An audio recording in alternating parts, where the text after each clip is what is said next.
Sanibonani bafundi, lo okhulumayo Lusindiso wakwaMazibuko. Uyobe nisiza enilekelela ngolimi lini lesiZulu lwasekhaya. Namhlanje sizobheka ukufingqa okunemiklomela engaki eyishumi. Iphepha lokuqala, ukufingqa. Lo mbuzo unemiklomela eyishumi. Kudingeka ukuba abafundi bafundisise kahle isiqephu abasuke benikezwe sona ngaphambi kokuba befingqa. Kumele usifundisise kahle-ke bafundi lesiqephu abasuke benjani bekunikeze sona ukuze uzokwazi ukufingqa. Lesi siqephu singubude obunamagama ayizi-2,000 kanye namashumi ayisikhombisa. Umfundi kulindeleke ukuba asifingqe ngesigaba asebenzise amagama akhe. Kumele uma usufingqa-ke usebenzise amagama akho, usifingqe futhi nangesigaba. Singadlula.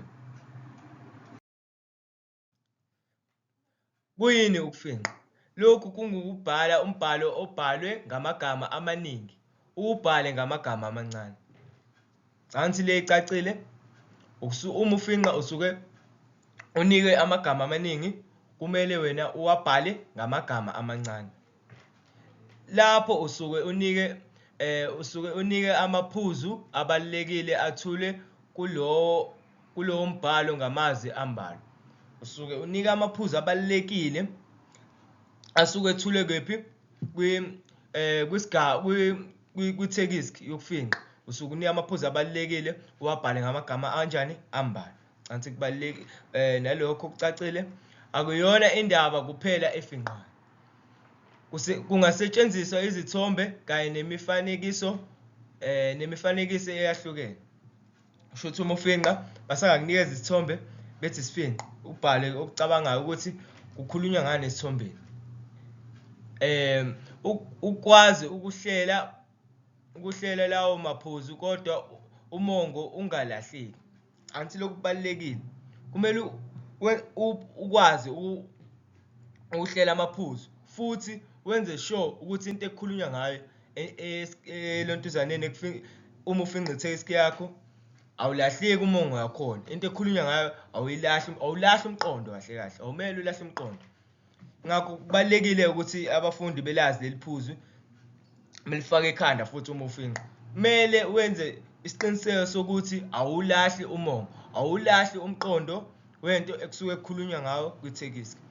Ukufinyeza ukuba nekhono lokubhala. Shuthi-ke uma ukwazi-ke ukufingqa usuke unekhono futhi lokwazi ukubhala. Okay. Okumele kwenziwe. Nazi-ke into olindele ukuthi kumele uyenze ngesikhathi ufingqa. So besibheka imithetho yokufingqa, sibheka amaphutha, sibheka ukufingqa. Singaqhubeka. Okay. Imithetho yokufingqa. Fingqa ngokunciphisa indaba ende ngokubhala okubalulekile kuphela. Yabona leli phuzu libaluleke kakhulu. Fingqa ngokunciphisa indaba ende ngokubhala okubalulekile kuphela. Kubalulekile abafundi ukuthi uma sifingqa sibhale into enjani esuke ibalulekile. Wonke lo ndendende lokusuke kukhulunywa ngawe ngesikhathi ufingqa awumele nje uze ubhale. Into abayifunayo yini? Okubalulekile kuphela. Fingqa ngesigaba. Nalelinye iphuzu libaluleke kakhulu like shaya abantu abaningi. Uma kuthiwa uyafingqa, kuthiwa fingqa ngesigaba, ufingqa ngesigaba esisodwa kuphela. Once wabhala wena ubhala njengoba usuke ubhala ku-English kwifali uthi 1 2 3 4 5. Mase uyabhala seku-0 lowo bafundi. Uthisha ngeke sayifunda leyo nto leyo, u-0 nje lowo ehlalela. Ingakho kubalulekile ukwazi ukuthi ufingqa ngani? Ngesigaba kuphela. Uma ufingqa futhi ngesigaba, kubalulekile futhi othi ngilisho leli phuzu, kubalulekile futhi ukuthi ube namaphuzu amangaki ayisikhombisa.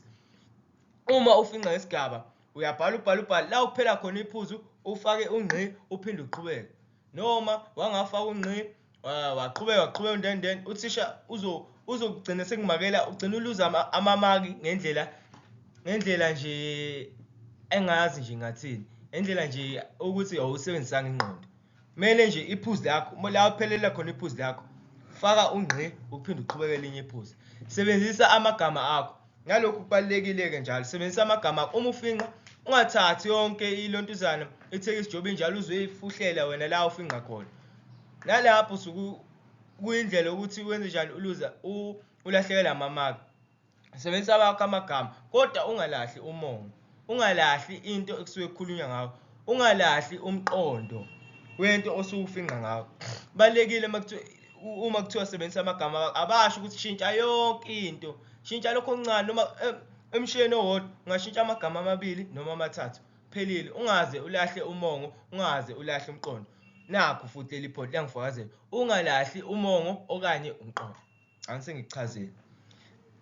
Izigameko zendaba azilandelane kahle. Izigameko uma ufinqa-ke azilandelane kahle-ke izigameko zendaba. Yabo? Angeke ukuthi mhlawumbe angithi yabona basinika isiqephu. Sebekunikezile-ke isiqephu. Wena ufike uthatha iphuzu lokuqala elapha kwisigaba sokuqala uphinde uthathe iphuzi olithatha isigaba sokugcina. Akusalandelani lapho.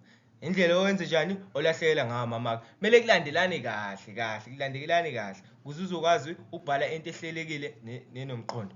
Isihloko asibhalwa. Bafundi, cansi lokhu kubaluleke kakhulu. Isihloko uma ufinqa awusibhali inhlobo, asibhalwa nje isihloko.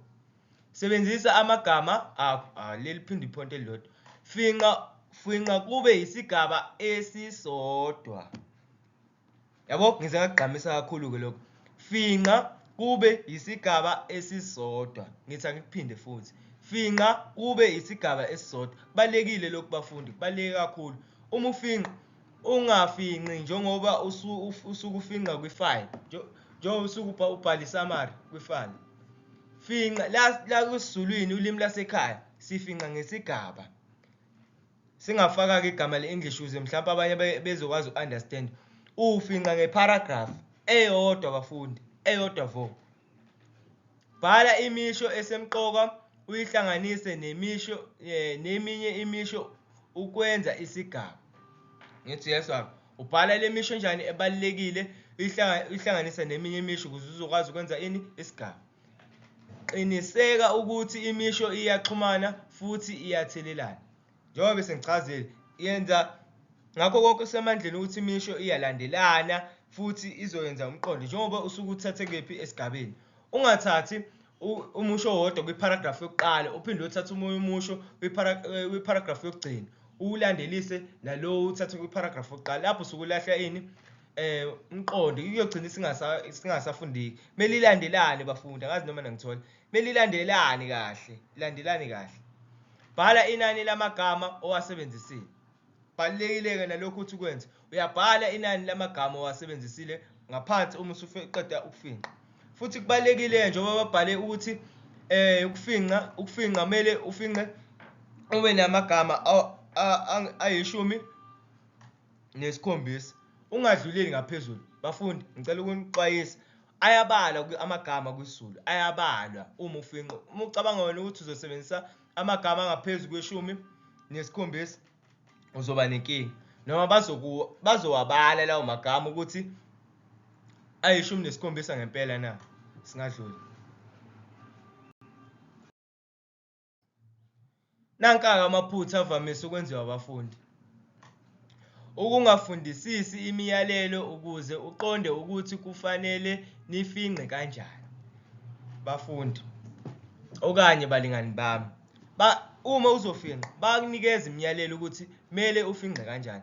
Ufundisise leyo myalelo ukwazi ukuthola into okumele uyifinqe kulesi esiqephu osukunikezwe sona. Ifundisise imiyalelo. Ngiyaphinda futhi, ifundisise imiyalelo ukuze uzokwazi ukuthola into okumele uyifinqe kephi esigabeni. Nibhekise kumaphi amaphuzu. Okay. Ungafundisi imiyalelo yonke. Ukubhala isigaba njengoba sinjalo. Bafundi, uma ufinqa ungabhali isigaba njengoba sinjalo, usithathe kephi kwisiqephu sakho uphinde uzosibhala njengoba sinjalo. Uma usufinqa sizame ukusebenzisa wakho amagama kodwa ungalahli umqondo. Ungashintshi kuze kweqe uze ulahle umongo. Emgqeni owodwa shintsha noma amagama amathathu, ngiyaphinda noma amathathu, ungashintshi uze ulahle umongo, ungashintshi wonke umusho noma uzogcina usulahle into ekukhulunywa ngayo. Ungasebenzisi amagama akho. Nalo elinye iphutha enibuye nilenze, awusebenzisa wakho amagama. Kodwa ngicela ukucacisa, uma kuthiwa sebenzisa wakho amagama, basho usebenzisa kuze kulahle umongo. Ngiyaphinda, noma lento le bajwayele ukuyenza kakhulu. Uzothi wena hhayi mina ngisazi kakhulu isiZulu, uthathe umusho ushintshe izwi lahle umongo, ugcina usuthole ini? Uxa, ngenxa yokuthini? Awulalelanga okanye awufundanga ukulontuzana, awazi ufunde imiyalelo kahle. Kumele uzame uma ushintsha ungashintshi kuze kulahle umongo, shintsha ngendlela ekahle. Ukubhala imisho engaphelele, abanye kuthiwa finqa, uthathe usebenzise imisho eyisikhombisa, wena uzosebenzisa mhlampe imisho eyisithupha, usulahle ini? Amamaki. Yiyo-ke into abazama ukuyichaza la amaphutha ejwayele ukwenziwa abafundi. Bazobhala ini? Imisho ewu-6, usulahlela amamaki, sezokumakela out of 6. Uzobhala imisho ewu-5, bafuna imisho ewu-7, eyisikhombisa, usulahlela amamaki. Bhala imisho iphelele ibe yisikhombisa. Ungabhali ngokwanele. Kumele isuthe ngempela-ke, uma ufinqa kumele isuthe into osuke ifinqile, isuthe igcwale nje impela, igcwale nje ibe nomqondo, nawe uthi uyifunda uthi ya igcwele impela isuthe. Ukungafinqi ngesigaba, nayo enye indlela ebuye ilahle, elinye iphutha elibuye lenziwa abafundi, abafinqi ngesigaba. Bathatha izinto abasuke bezenza kafani bezosifaka kwisiZulu, ulimi lasekhaya, mase uba nenkinga. U0 bafundi, uma wangafinqa isigaba, u0 nje lowo uyihlalele, u0. Uthisha ngeze ayimake lento, u0. Singadluli. Okulindelekile, nakho okulindeleke ukuthi ukwenze ngesikhathi sokufinqa. Bhala imisho esemqoka, bhala imisho ebalulekile bafundi, bhala imisho ebalulekile. Ungabhala wonke undendende lo osuwuthola lapha esiqephini. Gxila emininingwaneni esemqoka, gxila kule misho ebalulekile. Ungasebenzisa igama elithi esemqoka noma mhlawumbe abanye lizobadida. Gxila kule misho enjani? Ebalulekile. Sebenzisa amagama abalulekile. Ungasebenzisi noma yimaphi amagama, sebenzisa amagama lawa abalulekile obonayo ukuthi lawa azokwazi ukungiqoqela wonke le miklomela engamashumi. Bhala kuphela okwanele ukudlulisa ingqikithi okanye indikimba.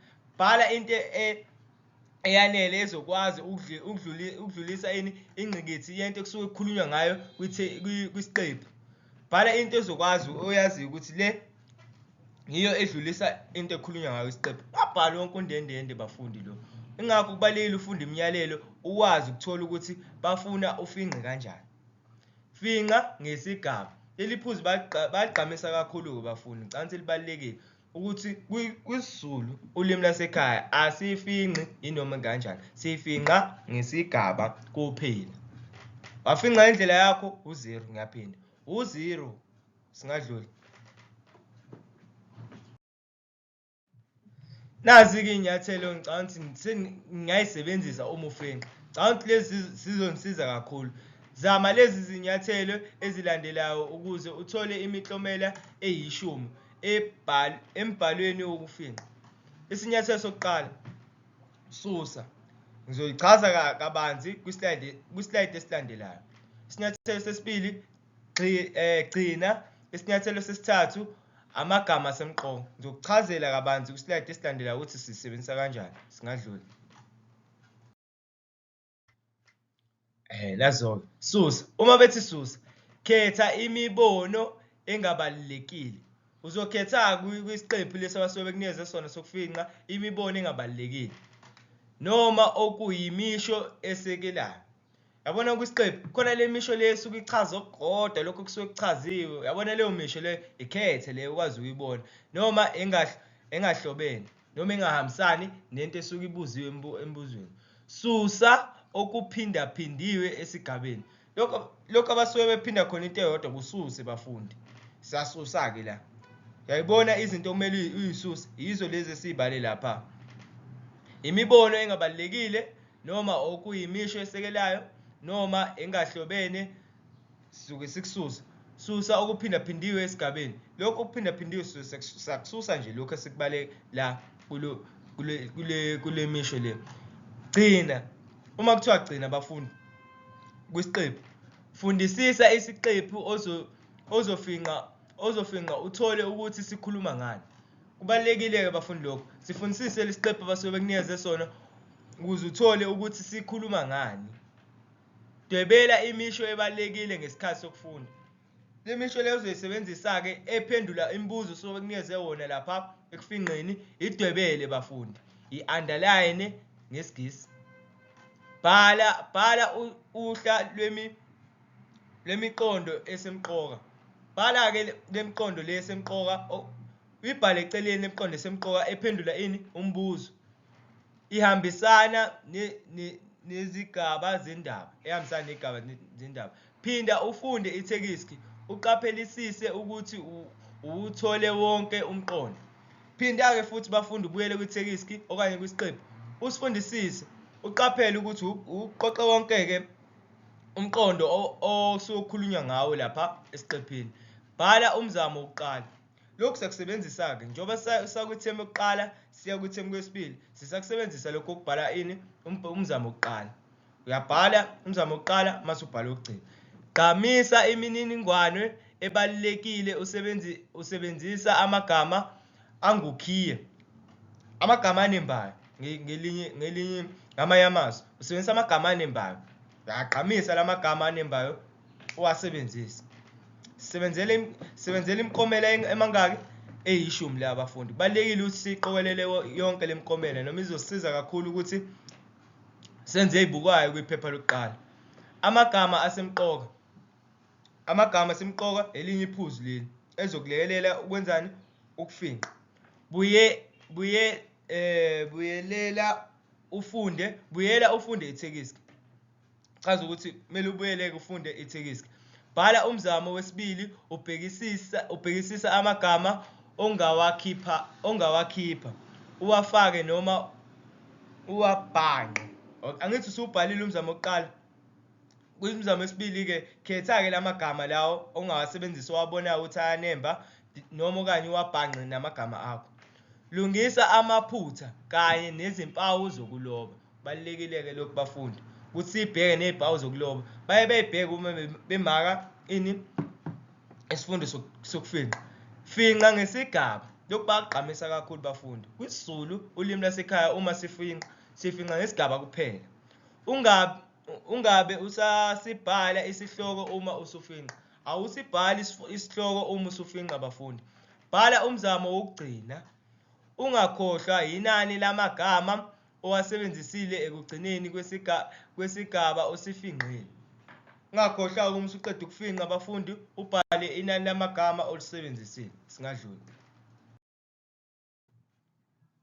Nakhu sesikufinqela khona-ke nathi okubalekile kuleli khono lokufinqa. Fundisisa umyalelo ohambisana nombuzo. Kumele ufundisise abafundi umyalelo abasuke benikeze yona nemibuzo abasuke bekubuze yona abathi finqa ngaso ifinqa isigaba. Le mibuzo lo abasuke bekunikeze yona yenza ngawo wonke amandla ukuthi ngayo yonke imizamo ukuthi uyawuphendula lo mbuzo abasuke bekunikeze wona uma usufinqa ini? Isiqephu. Dwebela amaphuzu ahambisanayo nomyalelo. Dwebela amaphuzu ahambisana nani? Nomyalelo okanye umbuzo abasuke bekunikeze wona ngenhla. La maphuzu avamise ukuba abe yisikhombisa. Nakho bayakutshela ukuthi la maphuzu asuka lapha esiqeshanini asuke khona avamise ukuba yini? Isikhombisa. Ya. Ngakho-ke ngesikhathi umfundi efunda akadwebele la maphuzu ahambisana nomyalelo ngoba yiwo okudingeka ukuba afinqe.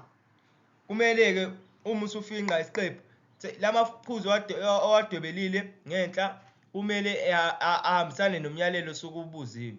Mase uyawafinqa bafundi. Khipha la maphuzu uwabhale eceleni noma ebhukwini lokuphendula. Angithi kucacile lokho. Uma usufinqa kumele ufinqe iphuzu ngalinye usebenzisa amagama akho. iphuzu elilodwa kumele ulifinqe usebenzisa amagama akho, kodwa kungalahli umongo. Ngithi angikuphinde, kungalahli umongo bafundi uma okanye umqondo uma usushintsha igama okanye iphuzu. Akusho ukuthi kumele ushintshe yonke into ebhaliwe. Nakho bachazela futhi. Okubalulekile ukuba uyibeke ngamagama akho. Yiyo into ebalulekile abasuke beyibheka kakhulu ukuthi uyibeka ngamagama akho, kodwa ingalahli umongo okanye umqondo. Thatha wona ke lawo maphuzu asehunyushiwe uwabhale kabusha usebenzise isigaba. Sifinqa ngesigaba. Cansi kucacile bafundi, singadlula. Sesisemaphethelweni ke bafundi, sesifundisa namhlanje sokufinqa. Nayi indlela othisha abayisebenzisayo uma bemaka isifundo senu sokufinqa. Ukumaka isifundo sokufinqa. Ukumaka lo mbuzo kweyame ekusebenziseni amaphuzu anembayo nahambisana nomyalelo. Lokhu ngicabanga icacile kodwa uthi ngigcizelele. Uma bemaka isifundo senu sokufinqa bafethu, babheka amaphuzu kanjani anembayo kanye naphendula umyalelo lo basuke bekunikeze wona ngenhla. Ukwabiwa kwamamaki. Nayi indlela ongathatha ngayo imiklomela yonke le eyishumi. Amamaki ayisikhombisa amaphuzu ayisikhombisa. Uma usukhiphela amaphuzu akho ayisikhombisa anembayo, uyobusuthole amamaki ayisikhombisa.